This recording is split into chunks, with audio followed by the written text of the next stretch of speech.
that the U.S. is doing far better than any other country when it comes to testing. Yes.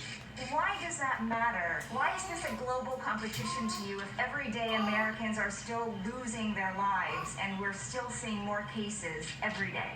Well, they're losing their lives everywhere in the world, and maybe that's a question you should ask China. Are you saying that to me specifically? I'm telling you, I'm not saying it specifically to anybody. I'm saying it to anybody that would ask a nasty question like that. I love it. You know we're this way. What we saw in that exchange with Li Zhejiang is something that has racial overtones. It is racist to look at an Asian American White House correspondent and say, ask China. So for the Pillsbury doughboy to believe his own droppings, he has to pretend the last 4 years of this didn't exist. China. China. China. China. China. China. China. China. Look, it came out of China. Okay? How did Brian miss that? Well, with the exception of meals, he misses a lot of things. You want a pattern of behavior? Here he is claiming the right obsesses over Russia. It's so disappointing to look at what we're seeing in right-wing media these days, where there's such an obsession with the deep state and these revelations about the Russia probe. So disappointed. Again, for him to say that without puking, he must ignore this. What does Putin have on Trump? Has Trump been compromised? This is the letter of intent for the proposed Trump Tower Moscow. Some serious people in and out of government asking whether a U.S. president might be some kind of unwitting or witting Russian asset. Whether the president of the United States is an agent of a foreign power. We all know the president's no collusion, no obstruction mantra. We know it's false. Do you still believe the president could be a Russian asset? I think it's possible.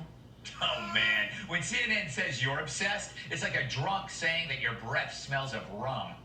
Their success relies on no one else having a short-term memory. Here's Chris Cuomo blaming Fox for future deaths. Everyone around him has a mask on. Now, he does it because he wants to keep up the Fox farce, this BS that COVID-19 is overrated. I guess the anti-elitists over there are okay with 10,000 more dead. So how does this bozo get away with that? I think he hopes you forgot about the thousands of real deaths in rest homes which happened under his brother's watch. During that travesty, what did Chris ask his bro? Do you think that you are an attractive person now because you are single and ready to mingle? Do you really think you are some desirable single person and that this is not just people's pain coming out of them? You know, I hate rehashing this, but when that jerk tries to lay 10,000 dead future bodies on us, we got to show you that the dead already exists, and it hits a little closer to his home for Chris than he'd like to admit. So how do you respond when someone accuses you of wanting death just because you want to feed your family by getting back to work? Just say this: if you want us to stay inside, you must really love spousal abuse. Because domestic violence, according to the Times, is surging under the shutdown. Is it true that you'd like to see more abused spouses, Chris? It sounds absurd, because it is. But that's how the media smears you. Plus, they always have the answers, but only after the fact. Which makes me wonder, where the hell were you guys back when this pandemic started? Why did you hold out on us? It's criminal that you had the answer key, kept it hidden until after all this death. Fact is, anyone who says they know is full of it.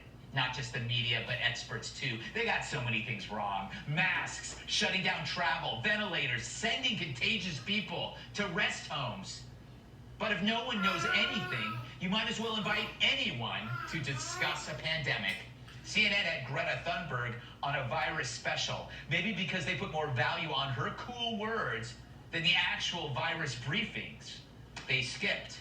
Greta cited the importance of science, a straw man argument since who's not pro-science, and then she linked it to her crusade climate. Apparently she pledged 100 grand to UNICEF, which is awesome.